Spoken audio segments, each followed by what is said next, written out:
자, 떡 제조 기능사 제15강을 시작하도록 하겠습니다. 자, 이번에는 챕터 4, 떡의 역사와 문화에 대해서 알아보도록 할 건데요. 떡의 역사와 문화에서 적게는 15문제, 많게는 17문제까지 나오니까요. 지금부터 잘 집중하셔가지고 저하고 15문제, 17문제 중에 80% 이상 맞추는 걸로 하겠습니다. 자, 지금부터 갈게요. 떡의 유래. 떡은 곡식을 수침하여 물에 담궈서 불린 다음에 부드럽게 팽윤된 쌀을 가루내어 찌거나 삶거나 가루내어서 찌거나 삶거나 기름에 지져서 만든 음식을 통틀어 말한다. 한 가지가 빠졌죠. 떡의 분류를 보신 분들이라고 하면 여기서 한 가지가 빠졌습니다. 친다는 말이 빠졌죠. 가루내어서 찌거나 치거나 삶거나 기름에 지져 만든 음식을 통틀어 말한다라고 저는 표현하고 싶지만 문헌에 이렇게 나와 있어서 그대로 했지만 원래대로라면 찌거나 치거나 삶거나 기름에 지져서 만든 음식을 통틀어 말한다라고 이해하시면 되겠습니다. 떡의 어원은 옛말에 동사 찌다가 명사로 되어 찌기, 떼기, 떡이 떡으로 됐습니다.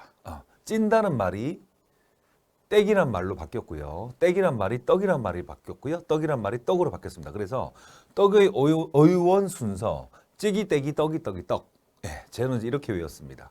찌기, 떼기, 떡이, 떡 하면은 입에 붙지 않으니까 찌기, 떼기, 떡이, 떡이, 떡. 저는 그렇게 외웠어요. 제가 오프라인 수업을 할 때도 찌기, 떼기, 떡이, 떡이, 떡 이렇게 빠르게 기억할 수 있도록 교육을 하고 있거든요. 그래서 찌기, 떼기, 떡이, 떡이, 떡. 왜 떡이가 두 번이 들어가냐면 떡이라는 단어를 썼던 기간이 좀 길어요. 그래서 찌기, 떼기, 떡이, 떡이, 떡이라는 단어를 기억해 주시면 되겠습니다. 자, 그러면 다시 본문으로 돌아가서 명사가 돼요. 찌기, 떼기, 떡이, 떡. 동사의 찌다란 말이 찌다라는 말이 찐, 떡이, 떼기, 떡이, 떡 이렇게 명사가 되어서 변화했다는 거 기억해 주시면 되고요. 찐 것이란 어떻게 되었던 간에 떡이라는 게 기본적으로 삶는 방식도 있고 기름에 지지는 방식도 있지만 거의 한 7, 80% 정도의 떡이 찌는 거를 기반으로 하기 때문에 찐 것. 그리고 앞에서 제가 말씀드린 것처럼 가루를 낸다는 게 중요합니다. 가루를 내어 쓰지 않는 떡도 있죠. 약식이라든 이런 떡이 있긴 하지만 그래도 가루를 내어서 쪄서 먹는 게 떡의 기본이다라고 생각하시면 되겠습니다. 자, 종류는 시루떡, 인절미, 송편, 주와 경단 등이 모두 이 안에 범주 안에 포함이 되어 있고요. 떡을 일컫는 한자로서는 고, 이, 자, 편, 병이, 투, 탁 아주 오랜 기간 동안 떡을 만들어 먹었기 때문에 불리는 이름이 굉장히 여러 가지입니다. 그런데 이 모든 단어들은 한국, 중국, 일본 모든 국가에서 다 통용되는 단어였고요. 그중에서 우리나라는 유독 일방적으로 병이라는 말을 많이 썼다. 떡 뒤에 병이라는 말을 썼다라고 기억하시면 되겠습니다. 떡을 표현하는 방법이었습니다. 떡의 유래에서 다시 한 번 더 찌기, 떼기, 떡이, 떡이, 떡 찌기, 떼기, 떡이, 떡이, 떡 빠르게 하면 찌기, 떼기, 떡이, 떡이, 떡 이렇게 오프라인 수업에서는 음절을 넣어서 외우기 쉽도록 가르치고 있습니다. 자, 다음 넘어갈게요. 자, 조선무 쌍신식 요리제법에 떡에 대한 설명이 상세히 기술되어 있다. 떡은 병이라고 하였으며 떡이라는 것은 밀가루를 반죽하여 합하는 것이니 고와 이, 자, 탁 이 모두 병이라고 이르라. 쌀가루를 찐 것을 이라고 하고 가루를 하지 않고 쌀을 쪄서 치는 것을 치는 떡을 자라고 불렀으며 기름에 지진 것은 유병이라고 하였다. 자, 보세요. 일반적으로 떡을 병이라고 많이 불렀으나 찌는 떡, 쌀가루를 찌기만 한 떡은 이라고 불렀고요. 가루를 하지 않고 쌀을 쪄서 치는 것을 자라고 했습니다.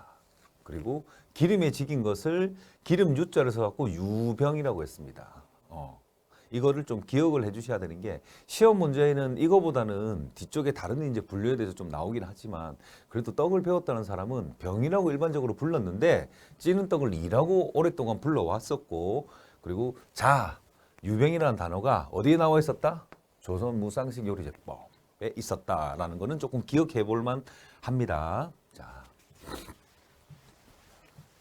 그리고 저는 좀 어렵게 수업을 안 하고 싶어서 많은 어떤 방대한 범위의 떡에 관련된 그 전통 서적을 좀 많이 줄였어요. 저도 잘 모르기도 하지만 시험에 나오는 문제 위주로만 좀 체크 포인트 잡았다는 거 기억해 주시면 되겠습니다. 자, 그 다음에 또한 떡을 얇게 하여 고기를 싼 것은 담이라고 하였고 당은 그렇게 많이 중요하진 않지만 그냥 알아줄만 합니다. 그리고 밀가루를 부풀게 하여 소를 넣은 것은 만두라고 한다라는 것 좀 정도는 우리 조상들이 이렇게 저 요리 책에 이렇게 나와 있었구나. 1943년도에 나왔던 책에는 이렇게 나와 있었구나라고 기억해 보실만 합니다.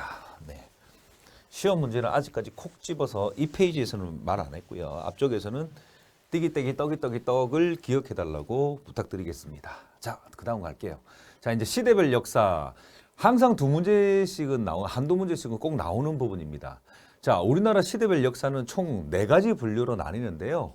일단 첫 번째로는 상고시대라고 해서 삼국시대, 통일신라시대, 국가가 만들어지기 전에 부족국가 시대, 자급자족의 시대, 작은 형태의 군락들이 이루어져서 작은 형태의 국가 이전의 단계를 모두 통틀어서 상고시대라고 합니다. 상고시대. 그리고 상고시대가 끝나고 나서 치열하게 이제 패권 다툼이 있었고 국가라는 왕이 있었고 정치를 했었고 백성이 있었고 이렇게 성이 있었고 이런 형태를 갖춘 게 삼국시대, 통일신라시대. 삼국시대가 있었죠. 고구려 백제 신라가 있었고 그 삼국시대가 대한민국 그 한반도를 이렇게 세 개로 나눠 가지고 세력 싸움을 하다가 어떻게 됐습니까? 통일신라시대가 만들어지면서 통일을 하게 되었죠. 그리고 그게 고려시대로 넘어가고 조선시대로 넘어가고 이런 우리나라의 역사가 있는데 그 역사에 맞춰서 떡도 좀 다르게 발전했다는 거 기억해 주시면 되겠습니다. 자, 시대별 역사. 떡은 삼국시대와 신라시대, 고려시대로 발전되는데 삼국시대부터 전래된 정말 중요합니다. 불교가 국교가 되면서 종교의 영향으로 크게 발전하게 되며 권농시책, 농사를 권하다. 여봐라, 우리 먹고 살아야 되니 농사를 열심히 지어라라고 왕이 권했다 농사를. 시책을 통해 떡의 주 재료인 곡류 생산량이 급격하게 늘어남에 따라 여러 가지 떡을 만들어 먹게 된다. 키포인트예요. 시대별 역사를 이해하는 데 있어서 가장 중요한 포인트. 왜 우리나라가 유독 일본, 중국, 한국 반도에서 모두 다 일본까지 포함해서 이렇게 그 떡이 발색이 되었는데 지금까지도 우리는 떡을 즐기는 유일한 민족이 됐습니다. 많이 즐기는 중국에서도 만들어 먹긴 하지만 좀 작은 형태로 만들어 먹죠. 우리는 아주 활발하게 지금도 만들어 먹고 지금은 이제 떡에 관련된 국가 자격증까지 나왔습니다. 그런 걸 보면 우리나라는 이 시대부터 지금까지 꾸준히 떡을 해 먹었는데 왜 그랬을까라고 판단을 했을 때 일본이나 중국에는 우리나라처럼 불교 문화가 자리를 잡지 않아서 왜 그러면 불교 문화가 자리를 잡으면서 떡이 더 발전되었을까? 그 간단한 예로 제가 수업 시간에 자주 말씀드리는데 스님들이 고기 드시지 않잖아요. 살생을 하지 마라. 살아있는 생명을 귀중하게 여기라는 게 기본적인 마인드이기 때문에 기본적으로 종교가 갖고 있는 특성이기 때문에 어떻습니까? 행사에 고기 음식을 내놓을 수가 없잖아요. 맞죠? 그러다 보니까 자연스럽게 곡류를 이용하는 음식이 우리나라에 발전하게 되었어요. 그래서 지금 어떻습니까? 이런 역사 때문에 우리가 어떻습니까? 비빔밥도 한국만이 갖고 있는 특별한 음식들이 많잖아요. 여러 가지 장류, 비빔밥, 이런 것들이 이런 시대에 자연스럽게 문화로 자리 잡게 되었다라고 생각하시면 돼요. 그래서 불교가 국교가 되면서 종교의 영향으로 크게 발전하게 되고 거기에 따라서 또 왕들께서 백성들이 잘 먹고 잘 살게 하기 위해서 농사를 권했습니다. 권농시책을 펼치면서 우리나라가 곡류의 생산량이 급격히 올라가면서 삼국시대, 통일신라시대부터 고려시대까지 국교가 그렇게 이어지거든요.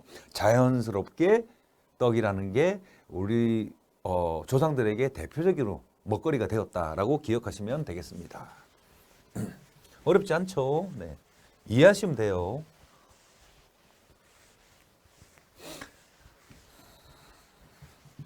그리고 떡을 만들어 먹으려고 하면 아까 말씀드렸다시피 권농시책 때문에 주변국인 일본이나 중국에 비하여 떡이 우리 조상들에게 발전시켜 나간 이유에 대해서는 비옥한 토양과 품질이 좋은 곡류 덕분이라 예상이 된다. 그와 더불어 살생을 금기시하는 불교의 역할이 크다고도 볼 수 있다라고 정리합니다. 이렇게 이해를 하시면 어렵지 않습니다. 어렵지 않아요. 자, 그러면 4가지 시대가 있죠. 상고시대가 있고 통일신라시대, 삼국시대를 묶어서 시대가 있고요. 그 다음에 고려 시대가 있고 조선 시대가 있고 이렇게 크게 네 개로 나눕니다. 네 개에서 한두 문제씩 나올 가능성이 충분히 있습니다. 그러면 일단 첫 번째 부족국가 시대, 상고 시대. 상고 시대 때는 무슨 책을 보고 우리가 그 시대 때 나왔던 책을 보고 떡의 역사를 예상하는 것이 아니라 상고 시대 때 묻혔던 그 유물들을 통해서 유추하는 거예요. 하도 오래전의 시대이기 때문에. 짧게는 3,000년, 많게는 5,000년 이전에, 지금으로부터 3,000년, 5,000년 이전의 시대이기 때문에 뭐 언제 묻혔는지는 아무도 모르죠. 그때 나왔던 여러 가지 그 어떤 유물들을 통해서 상고 시대에 이런 떡을 해먹을 것이라 예상을 할 수 있습니다. 자, 떡의 기원은 문헌을 통해서 정확하게 알기 어렵기 때문에 왜? 우리가 글자라는 거를 이해하기 훨씬 전의 시대부터 떡을 만들어 먹었기 때문에 알기 어렵기 때문에 떡을 만드는 데 필요한 곡물과 도구 등의 유적 발굴을 통해서 간접적으로 추측해 볼 수밖에 없다. 누구도 정확하게 알 수가 없다는 거죠. 네. 그래서 제가 말씀드리잖아요. 3,000년 전에 발생했을지도 모르고 5,000년 전에 발생했을지도 모릅니다. 유물이 묻혔다고 해서 그 유물이 묻혔던 그 시기보다 얼마나 먼저부터 먹었는지를 아무도 모르죠. 해 먹었는지는. 예. 근데 유출을 할 수 있습니다. 이런 방식을 통해 멀리는 신석기 시대를 떡의 시작으로 보는 견해도 있고, 뭐 청동기 시대 때부터 시작했다는 사람도 있고, 뭐 토기 시대 뭐 여러 가지가 있습니다. 이런 학설은 근데 이러한 학설을 뒷받침해 주시는 황해도 봉사, 지탐리나 암사 선사유적지, 제주 고산리의 선사유적지 등에서 곡물 저장과 조리에 필요한 빗살무늬 토기가 발견되었고, 곡물을 갈 때 쓰이는 갈돌과 간판, 난방과 조리에 쓰였을 것으로 보이는 화덕터가 좁쌀, 피, 도토리 등의 탄화된 곡물과 함께 발굴되어 신석기인들이 원시적인 떡의 형태인 구운 떡이나 지지는 떡을 먹었을 것으로 추정하는 것이다. 그런데 죄송한데 지금 보시는 이 내용은 시험 문제는 안 나옵니다. 근데 제가 왜 줄 그어가면서 이렇게 말씀을 드렸냐면 지금 이 부분을 역사적으로 제일 처음이기 때문에 이 부분을 좀 이해를 해야 돼요. 우리 조상들이 떡을 어떻게 해먹을 것이라고 유출을 하는지. 아까 말씀드렸다시피 왕권이 만들어지기 전에, 국가가 만들어지기 전의 이야기입니다. 굉장히 그 방대한 부분이겠죠. 그런데 이런 것들이 있었다. 이런 것들을 보고 우리는 이렇게 유출을 한다. 그런데 이 지금 말씀드렸던 상고시대의 이런 넓은 부분에 있어서는 시험 문제를 내기가 힘들죠. 어떻게 내겠습니까? 그래서 시험 문제에 어떤 포인트가 나오느냐, 이 부분입니다. 상고시대 때는 농경기술과 농기구의 한계로 쌀의 수확량이 적고, 이때는 아까 말했다시피 왕권이 없었고 국가가 없었기 때문에 권농시책을 펼치기 전에 이야기입니다. 상고시대 말 그대로. 그래서 뭐 작곡이 일용되는 곡물이었다 때문에 이 시대의 떡은 거친 작곡을 그냥 잘게 부수어 지지거나 시루에 쪄서 돌로 만든 찜기를 시루라고 합니다. 쪄서 보다 쉽게 먹기 위한 방법으로 주식을 보완하는 성격이 강했다. 주식으로 먹다가 모자란 부분들을 쪄서 좀 배가 고픈 부분들을 쪄놓은 곡류를 통해서 섭취를 했다. 그게 떡이 이제 시작이라고 보는데 이것도 시험 문제는 안 나와요. 뭐가 나오느냐, 이 부분입니다. 상고시대에 떡을 해먹을 것으로 추정되는 출토물이에요. 유물이에요. 그래서 이 세 가지를 꼭 외우셔야 됩니다. 자, 볼게요. 황해도 봉산 신석기 유적기, 경기도 북변리, 함경부터 나진초도, 다음 중 상고시대에 출토된 유물의 장소와 유물의 종류가 아닌 것은이라는 문제가 나올 확률은 한 70%, 60% 정도 됩니다. 떡의 시작을 알리기 때문에.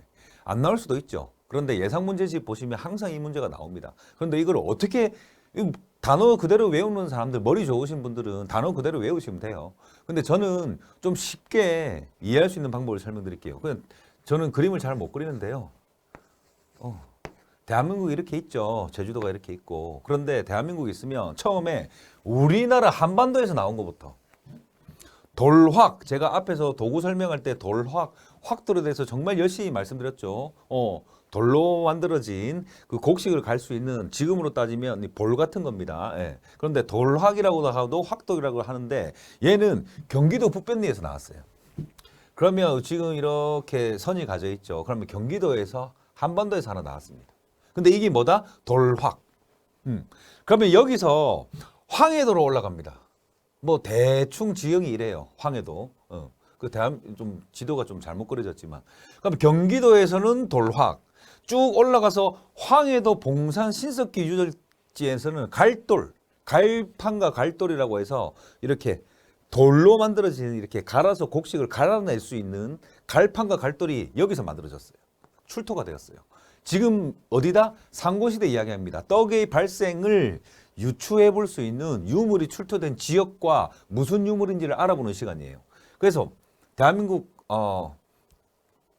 그에서 나온 게 경기도 북변리에 돌확 확돌이 나왔고요. 그다음 그대로 쭉 올라가서 황해도에 갈돌이 나왔습니다.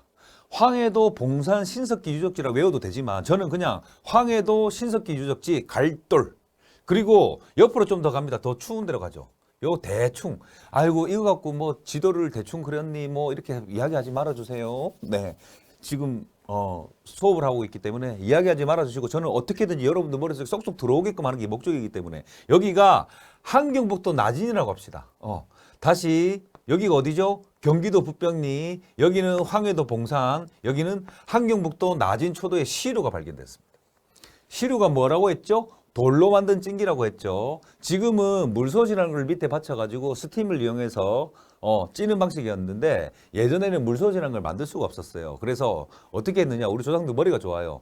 돌을 물에다가 담궈 놓으면 돌이 수분을 흡수합니다. 그러면 좀 밝은 색의 돌이 어두운 색으로 좀 바뀌거든요. 그러니까 물에다가 하루 이틀 정도 담궈 놓은 상태에서 꺼내가지고 그 안에다가 곡식을 넣고 뜨거운 물에 넣습니다. 그러면 돌이 머금고 있던 수분이 나오면서 안에 있는 곡식이 타지 않게끔 쪄지게끔 만드는 거죠. 굉장히 과학적입니다. 제가 운영하는 교육센터에서는 지금도 시루 가지고 떡을 만들거든요. 만드는 방법을 알아야 되기 때문에. 그래서 시루가 출토되었다. 중간에는 갈판과 갈돌, 특히나 갈돌이 많이 출토되었다. 갈돌은요 그냥 돌멩이입니다. 이렇게 갈아서 내는 돌멩이라고 보시면 되고요. 요 뭐가 발견되었다? 한반도에서는 대한민국 땅에서는 상고시대 때 어디 경기도 북변리라는 곳에서 뭐가 발견되었다? 대답하십니까? 뭐가 발견되었다? 돌확, 확돌이 발견되었다.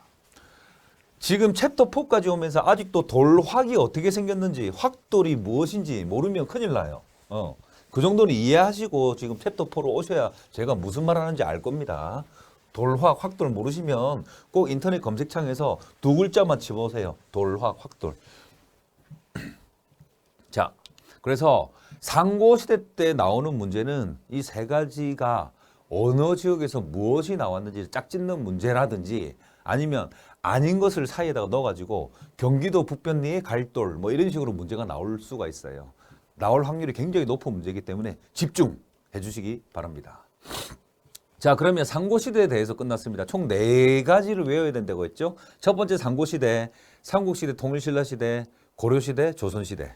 그러면 이제부터는 조금 더 타이트하게 갑니다. 왜? 이때부터는 우리 조상들이 이제 그 글에 눈을 떴고 그 다음에 문헌이 있었으며 책이 있었으며 이 시대를 표현하는 책이 있었으며 그리고 여러 가지 문화가 이제 자리 잡기 시작했고 국가가 만들어졌다. 굉장히 중요합니다. 국가가 만들어졌다는 것은 사람의 삶의 체계가 만들어졌다. 그렇게 생각하시면 됩니다. 삼국시대, 통일신라시대 굉장히 중요합니다.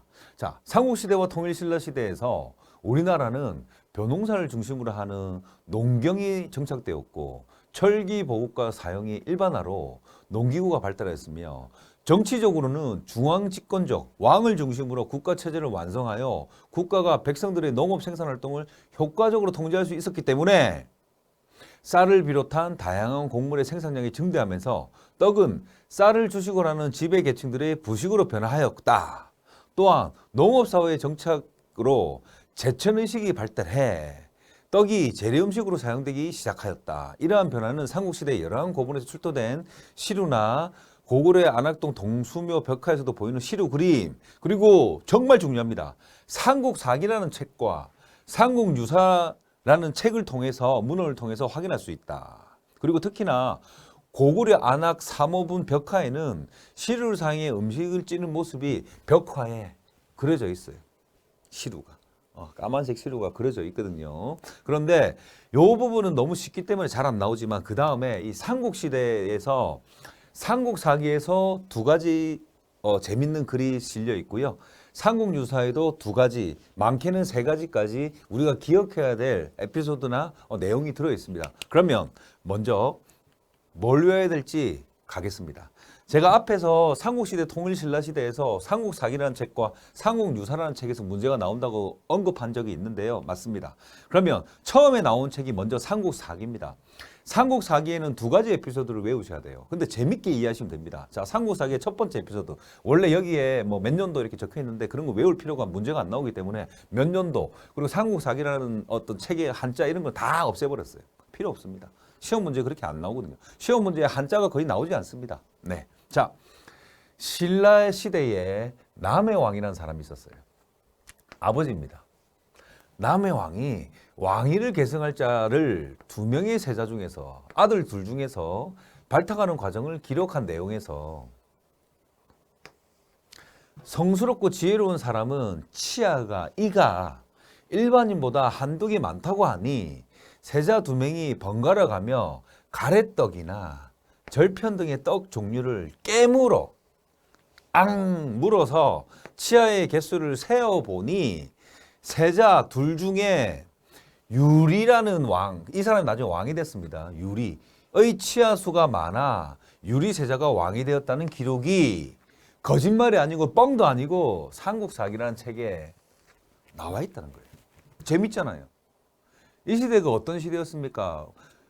부족국가 시대에서 왕권이 만들어지면서 그 왕이 되었던 사람은 그 지역에서 가장 힘이 강한 사람, 가장 세력이 강한 사람, 그리고 누구든지 내가 원하는 대로 처리할 수 있는 그런 그 신적인 존재였단 말이죠. 그런데 그 왕도 남의 왕이라는 아버지가 아들 둘 중에 한 명을 왕으로 뽑고 싶은데 둘 중에 분명히 뭐 더 마음에 드는 친구가 있었겠죠. 세자 중에. 하지만 어떤 합당한 이유 없이 왕을 뽑을 수는 없었습니다. 그래서 뭐 둘 중에 한 명이 뭔가 잘못했다든지 많이 모자라든지 그런 이유가 없었기 때문에 똑똑한 두 세자 중에 더 똑똑한 왕을 뽑고 싶다고 고민을 하던 찰나에 여러 가지 조사를 시킵니다. 여봐라, 경들 보십시오. 내가 아들이 두 명이 있는데 둘 중에 어떤 친구를 뽑아야 되겠습니까? 여러 가지 중국의 문을 찾아보니까 머리 좋은 왕을 뽑아야 백성들이 잘 먹고 잘 산다더라 라는 이야기를 듣고 어떻게 그러면 머리 좋은 사람을 어떻게 뽑아야 됩니까? 그냥 봤을 때는 지금처럼 IQ 테스트, EQ 테스트가 있는 것도 아니고 맞죠? 지금처럼 뭐 문제를 내서 할 수가 없잖아요. 수학능력 시험 점수가 좀 높으면 머리가 좋을 가능성이 조금 높겠죠. 네. 공부를 열심히 했겠지만 그런 것처럼 비교 대상이 없잖아요. 절대적인 비교 대상이 없었기 때문에 어떻게 중국 문헌에서 나온 내용을 들어보니까 예전부터 머리가 좋은 사람은 머리가 컸고 머리가 크면 사람의 신체 구조상 이가 하나씩 더 있을 가능성이 있을 것이다 해서 실제로 그거를 테스트를 해봤던 문구가 삼국사기에 있는 거예요. 그래서 여러분들 어떻게 외우냐면 신라시대 유리왕은 삼국사기의 첫 번째 에피소드 이야기인데 유리왕이 왕이 될 수 있었던 것은 머리가 커서 이가 더 있었기 때문이다. 그런데 그게 떡하고 무슨 관련이 있냐고요? 그의 치아의 개수를 세기 위해서 왕이 치아의 개수를 세보라고 했더니 지금처럼 그 밑에 신하들이 자 세자님 입 벌려서 해보세요. 셀러봅시다라고 할 수 있었을까요? 아닙니다. 옥체였습니다. 왕의 몸은 옥체였습니다. 세자들의 몸도 마찬가지고 근처에 갈 수가 없는 굉장히 신적인 존재였는데 거기다 대고 의사가 가서 자, 입 벌려보세요. 자, 하나, 둘, 셋, 넷 할 수 있었을까요? 불가능한 시대였습니다. 그래서 어떻게 간접적으로 볼 수밖에 없는데 치아의 개수를 세기 위해서 떡이 사용되었다. 그런데 그 떡이 흰떡이라 불렸던 가래떡이나 절편 등 끈적끈적한 흔적이 남는 떡을 해서 그 종류를 깨물어서 이의 개수를 셀러봤을 것이라고 첫 번째 에피소드가 제 말도 아니고 지어낸 이야기도 아니고 삼국사기라고 해서 삼국시대에 쓰여진 책에 나와 있습니다. 이게 첫 번째 에피소드. 어렵지 않죠? 유리왕 기억하십시오. 머리가 커서 치아 개수가 더 있었다. 근데 그걸 알 수 있었던 방법이 가래떡이나 절편같이 끈적끈적한 씹는 떡류를 이용해서 치아 개수를 셌다라고 나와 있습니다. 시험 문제, 보기 문제로 정말 잘 나옵니다. 자, 그럼 삼국사기의 두 번째 에피소드. 그래서 저는 재밌게 수업을 하기 위해서 삼국사기의 첫 번째 사기와 두 번째 사기라고 이야기를 합니다. 두 가지 다 재밌는 이야기잖아요. 맞죠? 유리왕 이야기도 얼마나 황당합니까? 지금 같으면 말도 안 되는 이야기인데 그 시대 때는 사람들이 순진하고 뭐 기계도 없었고 장비도 없었고 뭐 여러 가지 아주 단순한 그 국가의 시대였기 때문에 그렇게 해서 왕을 뽑았다. 왕이 얼마나 중요한 자리인데 이게 많은 개수를 셀러서 뽑았다는 거. 정말 삼국사기의 첫 번째 에피소드. 첫 번째 사기입니다. 자, 그럼 두 번째 사기. 삼국사기라는 책에서 두 번째 사기에 대해서 알아보겠습니다. 신라 자비왕 때 금의 명인 백결선생께서 그는 몹시 가난했으나 오직 금만을 사랑하여 모든 희로애락을 금으로 풀었다. 어느 해 집집마다 울려 나오는 떡방아 소리를 듣고 부인이 근심하자 금으로 떡방아간 소리를 내어서 위로한 이라는 유명하다. 금이 금은동의 금이 아니라 귀한 금이 아니라 금은 검은 거였습니다. 자, 그러면 내용이 재밌습니다. 보세요.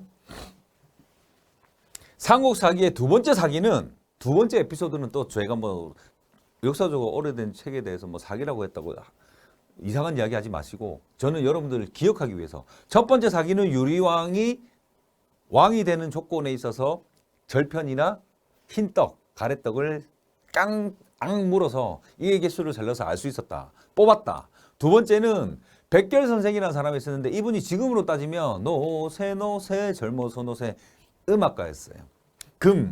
검은고를 지금으로 따지면 이제 기타에 비할 수 있는데 검은고를 그 당시에 동양에서 가장 넘버원이라고 했습니다. 오로지 그냥 밥만 먹고 검은고만 치는 거예요. 검은고의 달인. 생활의 달인에 나왔을 정도로 굉장히 유명한 검은고의 달인이었습니다. 초청받아서 금을 연주할 정도로. 근데 이분이 예전에는 양반이 부모에게 물려받은 기본적인 재산이 있지만 예전에 양반이 뭐라고 해야 되지? 일을 하지 않았어요. 일을 하지 않았던 게 뭐냐면 과거의 급제에서 어떤 벼슬을 한다든지 아니면 자기가 데리고 있는 뭐 여러 하인들 이런 분들을 운영을 해서 이렇게 농사를 짓는다든지 했었어야 되는데 이분은 백결선생이라면 날마다 검은고만 치는 거야. 검은고만 켜는 거야. 그러니까 집에 돈이 없잖아요. 그런데 어느 날 부인께서 그러는 거예요. 여보, 나 배가 너무 고파요. 왜 자기? 자기라고 안 했겠죠. 그 시대 때는. 부인, 왜 그러시오? 그랬더니 부인께서 배가 너무 고파요. 옆집에서 잔치하나 봐. 떡방아 치는 소리가 안반에 넣고 열심히 절구를 치는 소리가 너무 사람을 배고프게 해요. 배고파 죽겠어요. 했더니 저희 같으면 어떻습니까? 우리 가장들은 어때요? 부이 미안하이. 내가 노가다를 해서라도 내 일용직을 해서라도 편의점 알바를 해서라도 내가 당신을 먹여 살 일이 해야 되는 게 정상인데 이분은 검은고에 미친 사람이라고 했잖아요. 제가 미쳤단 말은 좀 사과하겠습니다. 검은고의 달인이라고 말씀드렸잖아요. 이분은 모든 걸 다 검은고로 해결했기 때문에 부인께 이야기합니다. 부인, 검은고를 갖고 오시오. 여기 앉으시오. 내가 배가 고프지 않게 해주겠어 해서 검은고로 궁떠덕 궁떡 궁떠덕 궁떡 떡방아 치는 옆집의 소리가 들리지 않게끔 떡방아 치는 소리를 검은고로 연주했다. 이게 삼국사기의 두 번째 에피소드. 시험 문제 나왔습니다. 그런데 이 문제를 물어본 게 아니라 보기 문제에 백결 선생이 나왔습니다. 재밌게. 예. 그래서 삼국사기, 삼국시대, 통일신라시대를 통틀어서 두 가지 책에서 역사를 알 수 있는데 떡의 역사를 알 수 있는데 그중에서 첫 번째 책은 삼국사기라는 책이에요. 그럼 삼국사기의 첫 번째 사기, 첫 번째 에피소드는 유리왕이 치아개수 에피소드, 두 번째는 백결선생의 검은고 에피소드 기억하시면 되겠습니다. 자, 그러면 2019년도 기출문제가 어떻게 나왔는지 한번 볼게요. 자, 약식의 유래와 관계가 없는 것은 갑자기 여기서 땡? 무슨 소리야? 라고 이야기를 할 텐데 제가 이 다음에 바로 다음 페이지에서 이 금갑, 소지왕, 까마귀가 무슨 말인지 알려드릴 거지만 왜 이 문제를 먼저 넣어놨냐면 보세요. 백결선생은 약식의 유래와 전혀 관계가 없습니다. 어떤 떡에 대해서 언급하지는 않았죠. 맞죠? 맞죠? 보기 문제에 백계 선생이 나왔는데 이게 답이었거든요. 제가 실제로 제가 문제를 풀었던 시험을 쳤었던 1회 시험의 문제인데 약식의 유래와 관계없는 것은 우리가 유리왕에 대해서 배웠고 백계 선생에 대해서 배웠습니다. 맞죠? 그럼 유리왕이랑 관련이 있을 가능성이 있는 떡은 뭐가 있죠? 끈적끈적한 가래떡이나 또 뭐가 있죠? 절편. 맞죠? 치아 개수가 앙 물었을 때 치아 개수가 보여야 되니까요. 그 에피소드랑 두 번째 에피소드, 삼국사기의 두 번째 사기는 백계 선생이 배고픈 부인을 위로하기 위해서 검은 거로 똑소리를 내었다가 두 번째이기 때문에 금갑이나 소주왕이나 까마귀는 지금은 모르지만 저한테 수업을 들으면 나중에는 아시겠죠. 지금은 모르지만 일단 약식의 유래와 관계없는 것은 백계 선생입니다. 맞죠? 풀기가 너무 쉽죠. 그런데 다음 페이지를 보시면 이제 완벽하게 이해가 되실 겁니다. 일단 49번 문제 약식의 유래와 관계없는 것은 1번 백계 선생이었습니다. 그럼 백계 선생이랑 관계 있는 게 뭐죠? 검은고, 떡방아 치는 소리, 뭐 이런 거죠. 자, 그리고 그러면 삼국사기의 두 가지 에피소드를 우리가 들었습니다. 이해했습니다. 맞죠? 완벽하게 이해했죠. 그러면 이제 삼국사기 두 가지 에피소드와 연결되는 유사한 사기래서요. 삼국유사입니다. 삼국유사는 책입니다. 정말 그 역사를 모욕할 생각은 없습니다. 기억하기 하기 위해서. 삼국유사, 유사한 사기의 첫 번째 에피소드. 재밌는 건 아니에요. 그냥 그런 게 있었다.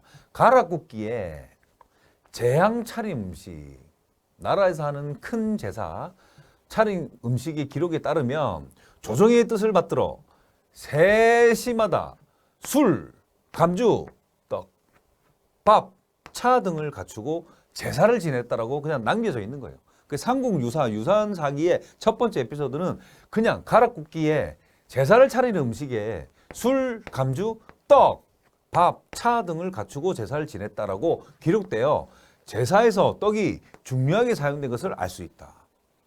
자, 보세요. 우리가 제사를 지내시는 분들은 아시겠지만 제사에 어떤 음식을 내놓죠? 제사에 우리가 뭐 햄버거나 피자 올리시는 분들 가끔 계시겠지만 잘 없죠. 우리가 일반 김치찌개 올리나요? 제사에 된장찌개 올립니까? 적어도 저희 집은 안 올렸고 저는 올리는 걸 못 봤습니다. 무슨 뜻이냐? 평소 때 우리가 먹는 음식보다 격이 좀 높은 음식, 잔치 음식, 특별한 음식, 그런 음식이 제사상에 올라가잖아요. 맞죠? 그래서 떡은 나라에서 지내는 제사에 떡이 세시마다 올라갔다. 그 기록이 나와 있는 거예요. 그럼 무슨 뜻이다? 일반적으로 김치찌개, 된장찌개보다는 조금 더 레벨이 높은 특별한 음식이었다고 기록이 돼 있다고요. 처음으로. 그게 삼국유사, 유사한 사기의 첫 번째 에피소드입니다. 그럼 두 번째, 삼국유사. 이것도 재밌는 에피소드는 아닌데요. 충분히 기억할 만한 겁니다. 자, 효조왕대 죽지랑, 조에 따르면 뭐 죽지랑 뭐 몰라도 됩니다. 그런데 죽지랑의 이름은 죽만, 지관, 죽지랑 세 가지로 표기되고 있다. 하나도 안 중요해요. 그런데 이 죽지랑이라는 장수에 부하 중에 두고라고 굉장히 똑똑한 친구가 있었는데 이 두고가 죽지랑 밑에서 일을 하다가 부산성으로 발령이 납니다. 이제 임금님께서 보내셨죠. 그래서 말을 타고 누가 이렇게 왔겠죠. 그래서 어명이요. 두고가 누구신가? 네, 두고가 접니다. 너 진급했다. 부산성으로 가라 했겠죠. 그래서 두고가 죽지랑한테 보고를 하러 가고 싶은데 죽지랑이 그날따라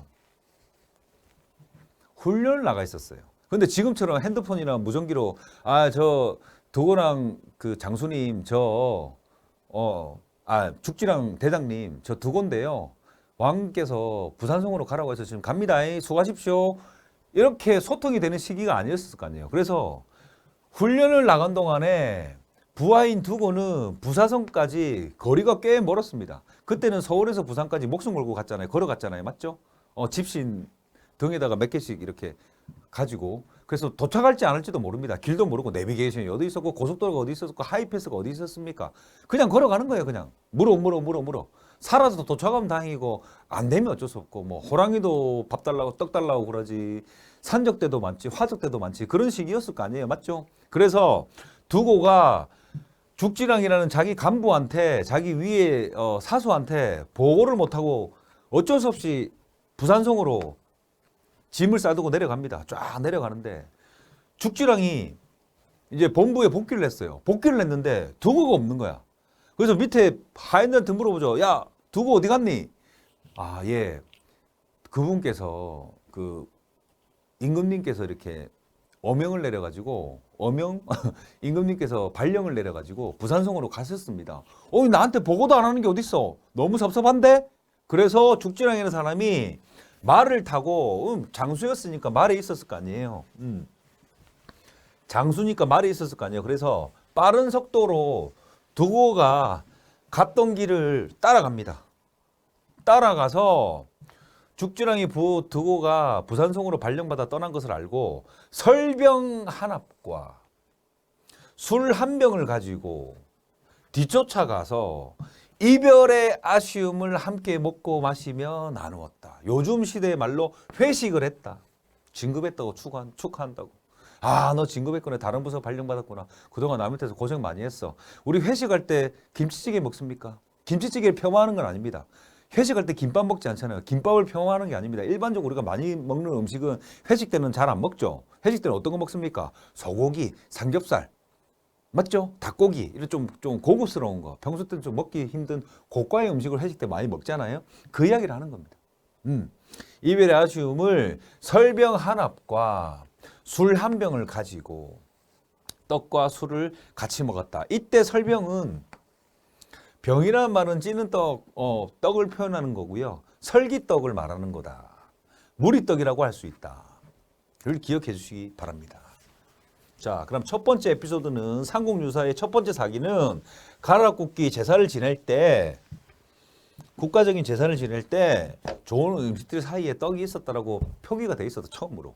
그리고 상국유사 두 번째 에피소드는 죽지랑이 부하 두고가 부산성으로 발령받아서 가는데 우리 회식해야지 해서 말을 타고 따라가서 어떻게 죽지랑과 두고가 설병과 술을 마셨다, 회식을 했다, 그 뜻입니다. 자, 세 번째, 정말 중요합니다. 아까 앞에서 예상문제란다, 기출문제를 봤을 때 49번 문제였는데 약식의 유래와 관계가 없는 것은 했는데 백결 선생은 우리가 앞에서 배워서 무슨 말인지 알지만 금갑, 소지왕, 까마귀 무슨 말인지 모르잖아요. 그게 상국유사의 세 번째 에피소드입니다. 상국유사, 신라시대 소지왕이라는 사람이 까마귀의 도움을 받아 금갑 뒤에 숨은 자객을 죽일 수 있었다. 이에 소지왕이 까마귀에 대한 고마움을 표현하기 위해 검은색의 떡을 만들어라 지시하였는데 약식의 유래가 되었다. 약밥의 유래가 되었다.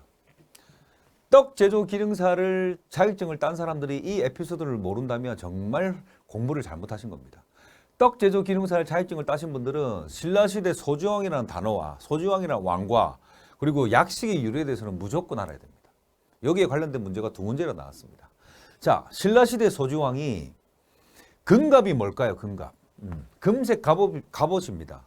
왕이 머무는 방에 가면 이렇게 갑옷을 다 이렇게 멋지게 다 걸어 놓거든요. 그 뒤에 자기 숨어 있었는데 그거를 소장이 어떻게 알게 됐냐면 그날따라 그 까마귀가 소주왕을 통해서 좀 심하게 반응을 하는 거예요. 계속 깍깍깍깍 거리길래 소주왕이 그 까마귀를 따라서 갔더니 어떤 노인이 이렇게 쪽지를 하나 주는데 그걸 소주왕이 읽어보니까 금갑 뒤에 너를 해하려는 자객이 있는데 너가 나 말을 믿으면 2명이 죽고 너가 나 말을 믿지 않으면 1명이 죽는다. 그렇게 이야기를 했어요.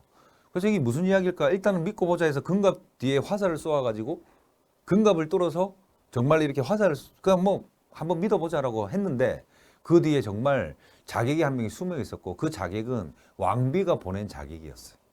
그래서 그 내용을 알게 되고 2명이 죽었습니다. 왕비하고 금갑 뒤에 숨은 자객하고. 그래서 그분 말이 맞는 거예요. 그 노인의 이야기가 맞는 거예요.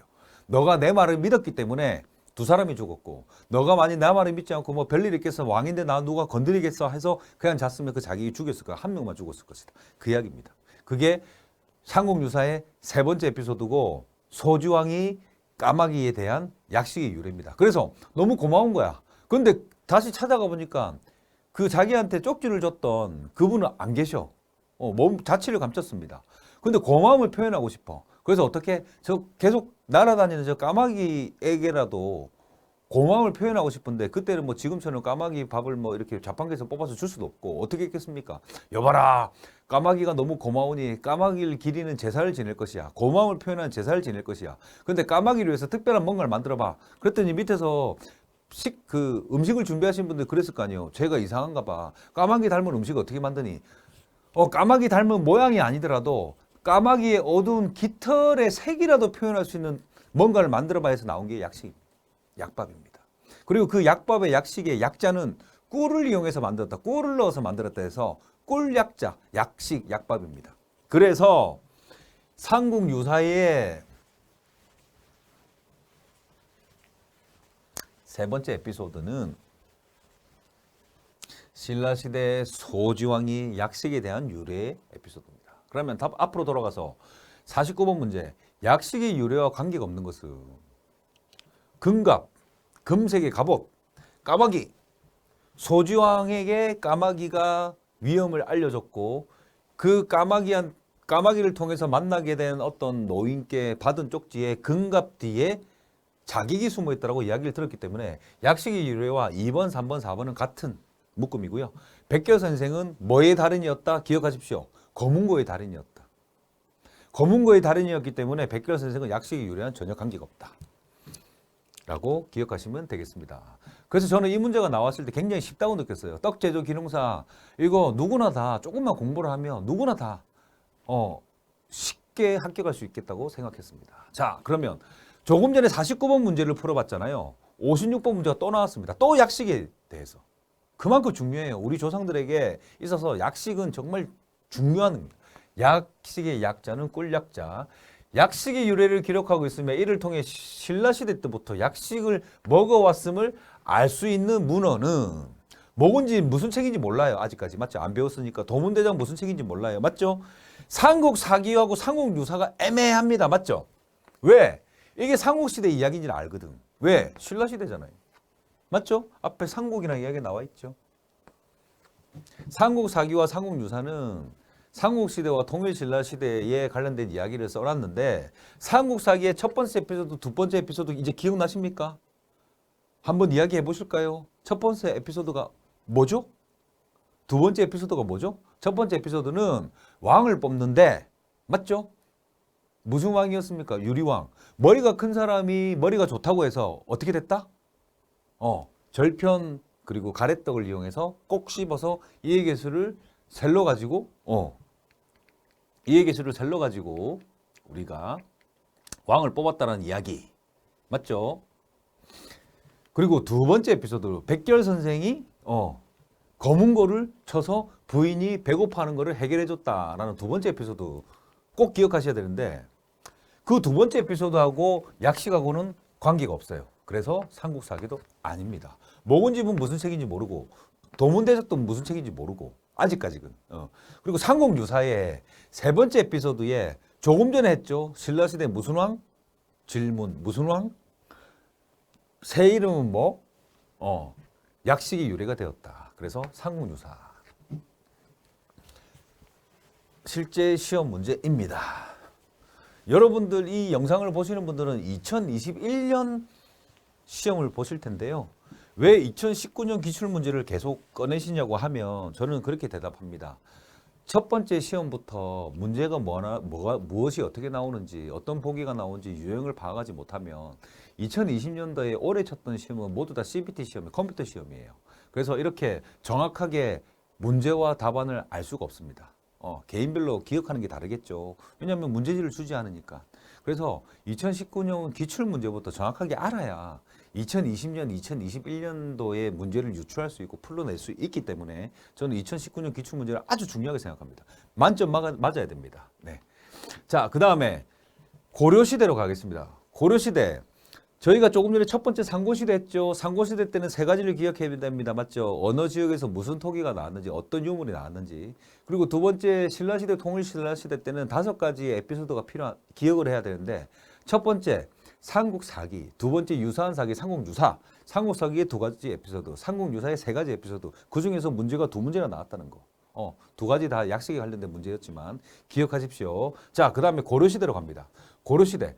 신라시대부터 이어오던 불교가 더욱 번성하였고 제가 왜 대한민국, 중국, 일본 중에서 한국이 유독 떡에 더 집착하게 되고 떡이 더 발전하게 되었다는 게 국교가 불교로 되면서라고 아까 말씀드렸죠. 그런 것처럼 신라시대 때도 불교가 워낙 번성을 했지만 이게 고려시대에 와서는 화룡점정 더욱 번성하였고 그 영향으로 상류층을 중심으로 육식을 멀리하고 차를 마시는 음다풍속이 유행하여 차와 함께 먹는 떡이 더욱 고급화되었다.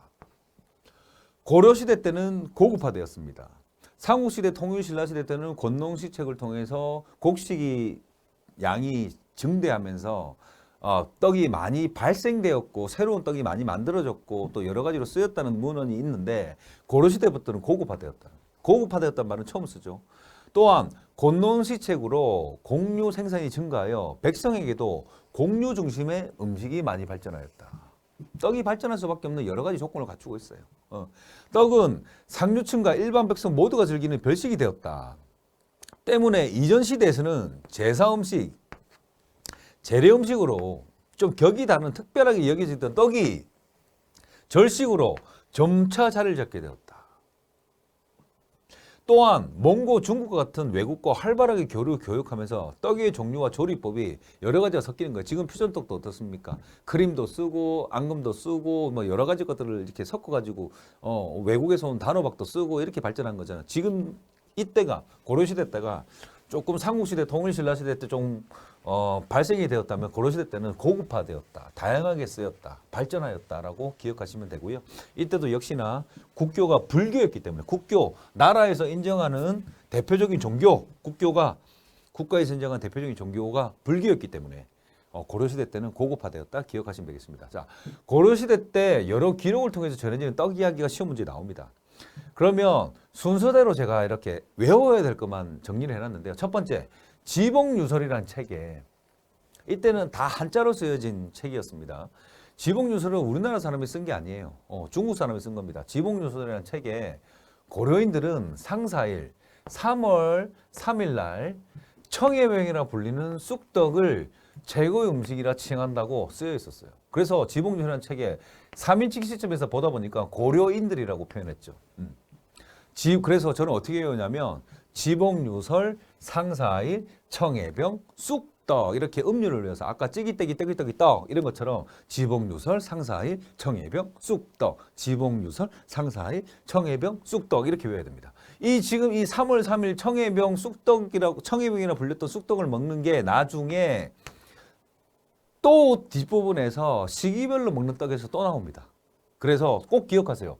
지복유설이라는 책에 고려인들은 상사일 3월 3일 날 청해병이라 불렸던 쑥떡을 먹었다. 지금 청해병이라는 브랜드로 사업을 하시는 분도 많습니다. 근데 그분들이 알고 보면 지복유설이라는 책에 쓰여 있는 쑥떡을 표현한 단어가 청해병인지 아는지는 모르겠습니다. 근데 떡제기능사 자격증이 있으신 사장님들은 다 아시겠죠. 네. 그 다음에 두 번째, 해동역사 고려인들이 이것도 고려인들이라 표현한 거 보면 해동의 역사에 대해서 표현을 했지만 우리나라 사람들이 쓴 책이 아니라고 보는 거죠. 고려인들은 율고라 부르는 밤설기떡을 먹었다. 그래서 해동역사 율고 밤설기떡, 지복유설 상사일 청해병 쑥떡, 해동역사 율고 밤설기떡, 해동역사 고려율고 밤설기떡 이렇게 외워도 돼요. 근데 음료를 머릿속에 익히고 하얀 종이를 꺼내서 삼국시대 세 가지 유물, 지역 쓰시고 삼국시대 통일신라시대 때는 삼국사기 2가지 에피소드, 유사한 사기, 삼국유사 3가지 에피소드 손으로 직접 쓰시고 그 다음에 고려시대 때는 이제 음률에 맞춰서 지복유설, 상사일, 청해병, 쑥떡, 해동역사, 고려율고, 밤설기떡 이렇게 음률을 넣어서 개인적인 박자에 맞춰서 외우시면 절대 안 까먹습니다. 그 재밌어요. 떡의 역사가. 그리고 고려가요 이제 그 노래책이에요. 노래책인데 여기에 보면 뭐라고 쓰여 있냐면 아라비아 상인과 고려 여인 간의 남녀 관계를 노래한 소교가 나오는데 민간인들이 즐기는 재밌는 그 책인데 동료 뭐 소교 노래인데 그 가사 중에 쌍화점이라고 언급돼요. 그런데 쌍화점은 별표 한 150개 정도 해야 되겠는데 별표 중요합니다. 고려가요라는 책에 쌍화점이라 나오는데 이게 얼마나 중요하냐면 우리나라가 여러 가지 떡에 관련된 역사와 문헌들이 많지만 처음으로 떡집이라고 언급이 됩니다. 떡을 판매하는 유일한 곳. 그래서 쌍화점이라는 브랜드가 있었고 그 떡집에는 상화라고 불리는 증편류. 근데 이거는 지금 생각해보면 쌀가루가 아니라 지금 스타일의 쌀가루가 아니라 밀가루를 부풀려서 만들었다. 팥소를 넣고 찐 증편류. 찐빵이죠. 지금으로 따지면 찐빵. 그거를 상화라고 불렀는데 쌍화점. 그래서 고려가요 쌍화점 상화. 고려가요 쌍화점 상화. 근데 알고 보면 여기에 노래 가사는 아라비아 상인과 고려 여인이 쌍화점에서 눈이 맞았네 뭐 이런 노래겠죠. 어떤 박자인지는 모르겠지만 아무튼 지복유설 상사일 청해병 쑥떡 해동역사 고려율고 밤설기떡 고려가요 쌍화점 상화. 상화는 밀가루로 소울러서 만든 찐빵류라고 생각하시면 되겠습니다. 세 가지 어렵지 않죠. 고려시대 문제도 이 세 가지 중에 나올 확률이 굉장히 높습니다. 그리고 묵은집, 유두일, 수단. 묵은집, 유두일, 수단. 그리고 전병과 송편도 만들어 먹었는데 수단이 대표적입니다. 묵은집, 고려인들은 유두일, 음력 6월 15일 수단을 만들어 먹었고 수수전병과 송편도 만들어 먹었다 했는데 묵은집, 유두일, 수단. 유두일쯤 되면 이제 멱을 감는데 계곡이나 이런 데 가서 가족들 단위로 가서 멱을 감습니다. 예전 시대는 지금처럼 수도 시설이 완벽하지 않았기 때문에 내가 마음대로 막 샤워를 하고 할 수가 없었어요. 그냥 물 묻혀 그렇게 몸을 닦는 정도로 했었는데 6월 15일 정도 되면 이제 몸에 땀띠가 나고 그 피부 관련된 병들이 많이 생기는 시기예요. 예전 시대 때는 항생제가 없었기 때문에. 그래서 어떻게 했다? 모욕을 하러 계곡을 가야 되는데 그 당시에 계곡 가는 길은 호랑이한테 줄 떡도 준비해야 되고 화적 때도 조심해야 되고 산적도 있었고 여러 가지 위험한 상황이 많았기 때문에 특히나 여인들은 혼자서 2인 3인이서 모욕하러 계곡까지 갈 엄두를 못 냈습니다. 또 계곡에 안전하게 도착하면 어떡합니까? 도착해도 위험하죠. 옷을 벗고 모욕을 해야 되는데 옷 벗으면 또 어떻습니까? 나무꾼들이 또 옷도 훔쳐가잖아요. 그렇게 위험한 시기였기 때문에 어떻게 가족들 단위로 날짜를 정해서 이제 몸에 피부병도 생기고 몸도 들러붙고 땀띠도 생기고 이러니까 씻으러 가자, 몇감으로 가자고 공식적으로 했던 날이 유들입니다. 그래서 음력 6월 15일쯤 되면 가족 단위로 가는데 우리 어떻습니까? 새참 챙겨 가잖아요. 그래 새참처럼 가져갔던 게 수단이에요. 떡수단. 그리고 그거랑 좀 잘 사는 집은 수수전병, 지지는 떡하고 송편도 좀 만들어 이 잘 사는 집의 이야기고 일반적인 사람들은 고려인들은 유두일에 수단을 만들어서 먹었다. 그 기록이 나와 있다. 그래서 어떻게 온다? 묵은지, 유두일, 수단. 이렇게 제가 앞에서 세 가지, 뒤에서 한 가지. 그래서 묵은집이라는 책에는 수단이라는 게 입에 딱 붙어야 돼요. 그리고 유두일, 그리고 지복유설, 상사일, 청해병, 쑥떡, 해동역사, 고려율고, 밤설기떡. 고려가요, 쌍화점, 상화 이렇게 박자를 넣어가지고 외우시면 절대 안 까먹습니다. 자, 그 다음 조선시대. 고려사에 신돈이 떡을 분유사들에게 던져주었다는 기록이 되어 있다. 고려사. 고려사. 그거는 한 줄 정도. 자, 이제 거의 떡의 역사에서 70%가 왔습니다. 이제 조선시대. 우리가 떡이 대한민국 땅에서 이렇게 발전할 수 있었던 게 중국도 많이 안 먹고 일본도 많이 안 먹는데 우리가 이렇게 발전할 수 있었던 것은 제가 말했죠. 불교의 영향이 컸다고 말씀드렸죠. 맞죠? 불교의 영향이 컸는데 이 불교라는 게 국교가 되면서 살생을 하지 마라. 고기를 먹지 않는 문화가 삼국시대, 통일신라시대, 고려시대까지 왔는데 조선시대에 와서 국교가 바뀌어요. 불교에서 뭐가 됩니까? 유교로 바뀝니다. 바뀌면서 판도가 달라집니다. 유교는요, 내가 제일 잘 나가. 이게 포인트예요. 남들보다 좀 폼나게, 특별하게 좀 이렇게 각 있게, 엣지 있게 사는 게 좀 그런 유교의 스타일이었는데, 조선시대 농업기술의 육성으로 공유의 품종이 더 다양해졌으며, 생산량이 증대했다. 여러 가지 조리서의 발행으로 이때부터는 요리 레시피가 나왔어요. 발행으로 식품 가공 및 조리 기술이 발전하면서 자연스럽게 떡 문화도 발전하였다. 여기서 중요합니다. 또한 불교에서 국교가 유교로 바뀌면서 유교적인 사회윤리 정책으로 관혼상제, 그래서 대한민국의 떡이 관혼상제에 쓰였을 것으로 유추되는 시기는 언제인가라고 하면 조선시대입니다. 관혼상제라는 단어를 처음 썼기 때문에 관혼상제의 풍습과 세시 행사가 관습화되면서 각종 의례가 빈비해져, 각종 행사가 빈번해졌고, 이러한 행사에 자주 사용되던 떡은 형태와 빛깔도 더욱 다양해졌다. 그리고 여기는 지금 이 노란색은 안 나와 있는데 제일 아래 보시면 조선시대의 떡은 더욱 화려하고 유교의 문화로 사치스럽게 발전하였다.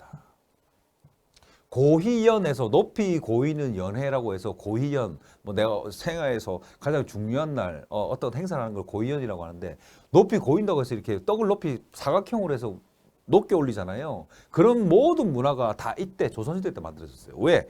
사치스럽게. 여보라, 여러분들 수고했으니 술과 고기를 내와서 밤새도록 마시거라, 부어라, 마셔라. 폼나게 살자. 다 이때.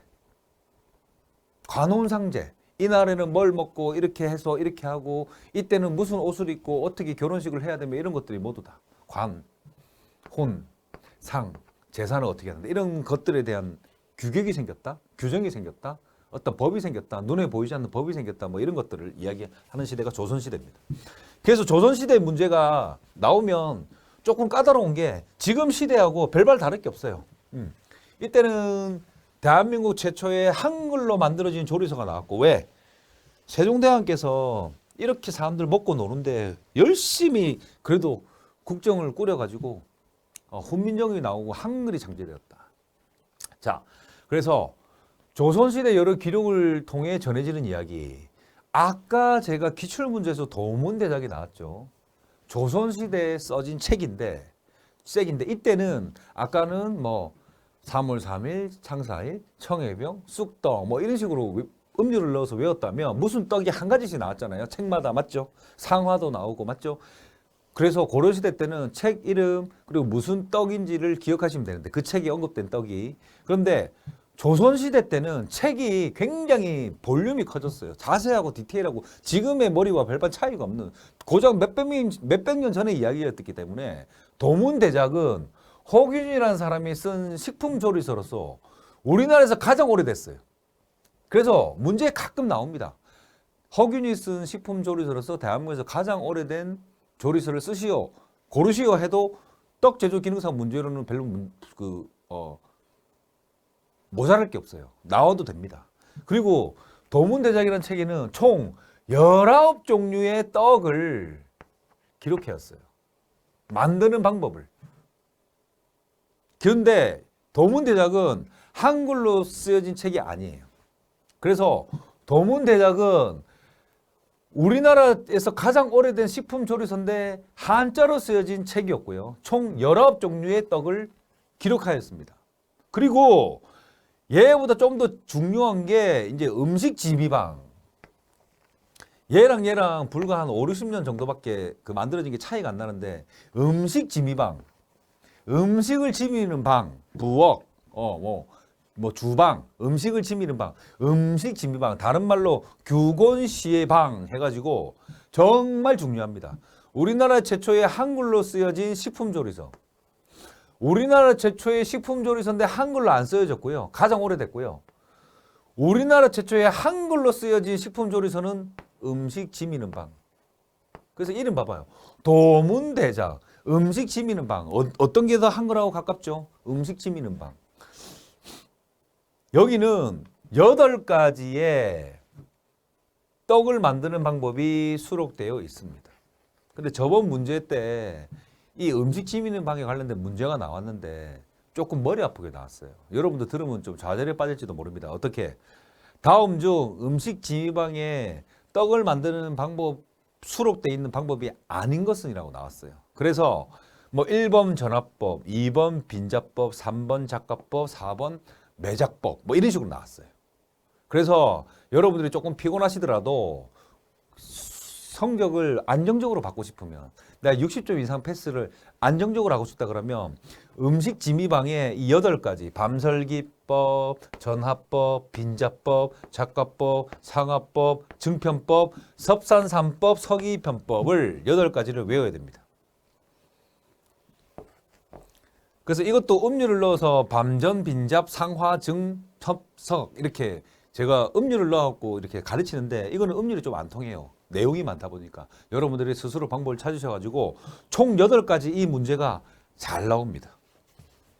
그런데 이 페이지에서 기억해야 되는 게 크게 기억해야 될 분류가 도문대작은 조선시대에 나온 책으로 총 19가지의 떡을 만드는 방법이 기록되어 있는데 우리나라에서 가장 오래된 식품조리서다. 대신에 한자로 쓰여져 있었다. 그리고 그 다음에 나왔던 음식지미방은 규건시의 방은 우리나라 최초로 쓰여진 한글로 쓰여진 식품조리서라는 거 기억해 주시고 도문대작에는 19종류인데 음식지미는 방금 레시피가 아주 자세합니다. 아주 자세한데 여성분들이 쓰셨거든요. 장계안이라는 여성이 쓰셨는데 오랫동안 가정에서 실제로 만들어 왔거나 외가에서 배운 조리법을 100여 가지를 썼는데 그중에서 떡을 만드는 방법이 8가지가 나왔는데 이 책에 나와 있는 19가지보다 한글로 쓰여진 이 8가지는 지금 조리책하고 똑같아요. 레시피가 아주 자세하게 순서별로 물을 얼마 넣고 뭐를 쌀가루는 어떻게 해야 되며 어떻게 쪄야 돼 이런 거 상세하게 나와 있었어요. 한글로 정리된 책이었다는 거 기억해 주십시오. 아주 중요합니다. 그리고 조선시대 때 수문사설이라는 책이 있습니다. 조선시대 때 첫 번째 책은 도문대작, 두 번째 책은 음식지미는 방, 세 번째는 수문사설, 오도증이 기록돼. 오도증은 항옹법이라고 누런 항을 만드는 방법으로서 대나무통과 같은 시루를 만든다. 무슨 뜻이냐면 지금 찜기에 시루밋이라고 해서 실리콘 시루밋이라는 걸 깝니다. 근데 옛날 우리 조상들은요 나뭇가지나 이런 거를 엮어가지고 촘촘히 엮어가지고 떡하고 그 밑에 판하고 붙지 않게끔 시루 안에서 그냥 돌에다가 떡을 넣으니까 어떻습니까? 잘 떨어지지도 않고 이게 진짜 떡처럼 붙어버리잖아요.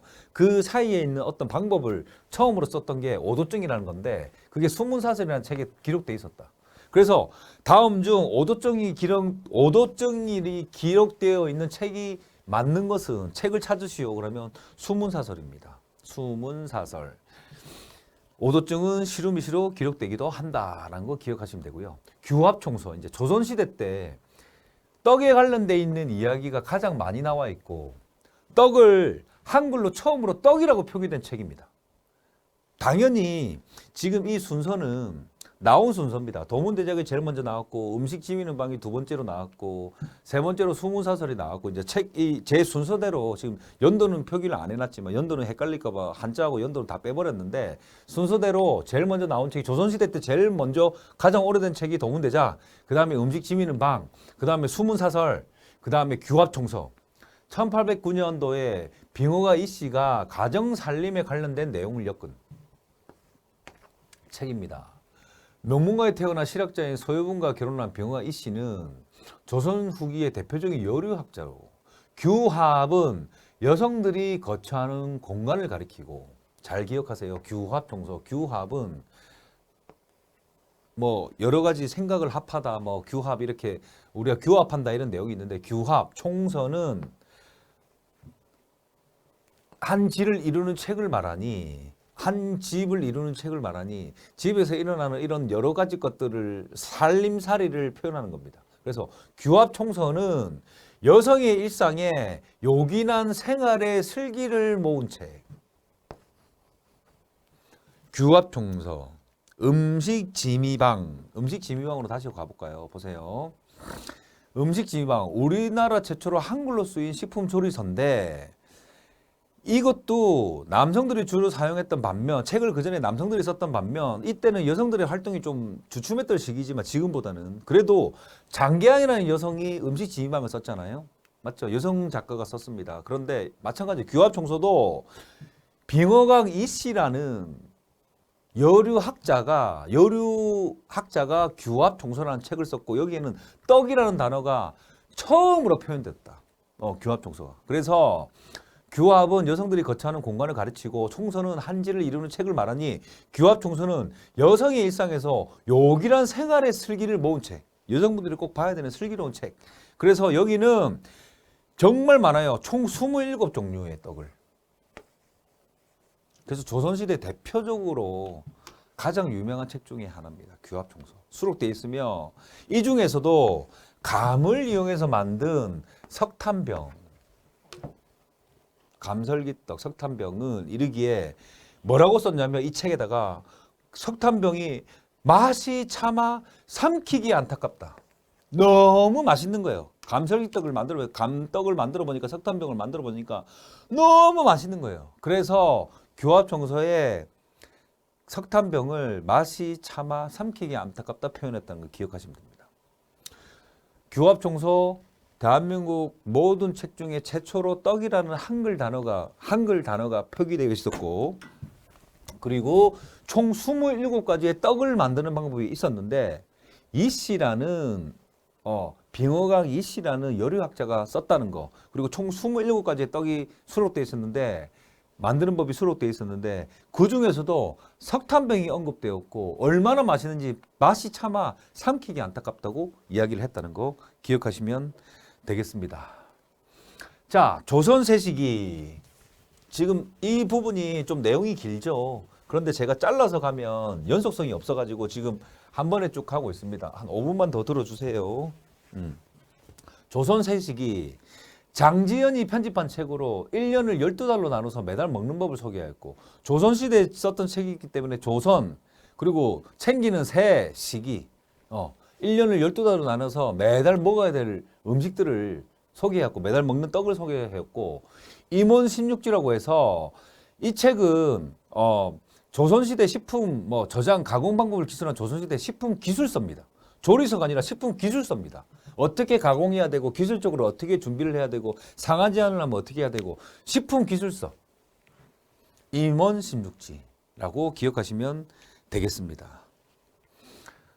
자, 기출문제 한번 풀어봅니다. 2019년 기출문제. 떡과 관련된 내용을 담고 있는 조선시대에 출간된 서적이 아닌 것은? 자, 도문대작 설명드렸죠? 음식 디미방 설명드렸죠? 음식 지미방, 디미방 같은 말입니다. 도문대작, 대한민국 최초의 식품 조리서 대신에 한자로 쓰여진 음식 지미방, 어떻게 음식을 지미는 방, 어떻게 대한민국 최초의 한글로 쓰여진 식품 조리서 맞죠? 여자분이 있었습니다. 그리고 임원신묵지, 어떻게 조선시대, 그러니까 대한민국 최초의 조리 기술 전문서라고 다 조선시대에 쓰여진 책이고요. 이조 궁정 요리 통고는 밑에 써놨습니다. 이조 궁정 요리 통고. 1944년 당시 숙명여자대학교 조교수였던 황혜성 교수님이 상궁을 만나 궁중 음식을 배우면서 조선시대 때부터 현대시대까지 살았던 분입니다. 궁중 음식을 개량하고 조리법을 정리하였고 그 내용을 바탕으로 몇 년도에 썼다? 1957년도에 썼다. 조선시대 이후다 라고 생각하시면 되는데, 이조 궁정이라는 말이 들어가 있어서 말이 좀 어렵잖아요. 그래서 조선시대 책이라고 생각을 합니다. 그리고 도문대작은 조선시대 책이라고 하기에는 너무 단어가 딱딱해서 고려시대 책인 줄 아는 사람이 많아요. 하지만 절대 그렇지 않다는 거. 시대는 분명히 조선시대에 써진 책이라는 거 기억하시면 되겠습니다. 근대시대, 다른 이야기는 맞는 말을 썼고요. 2000년대에 이르러 서양식의 영양학적 단점과 정크푸드에 인해 식문화의 후퇴, 건강까지 위협받는 우리의 서양식 문화에 염증을 느낀 많은 분들로 인해 우리 전통의 맛과 멋을 가진 떡의 우수성이 새롭게 조명되기 시작하였다. 근대시대 때 문제로 잘 안 나옵니다.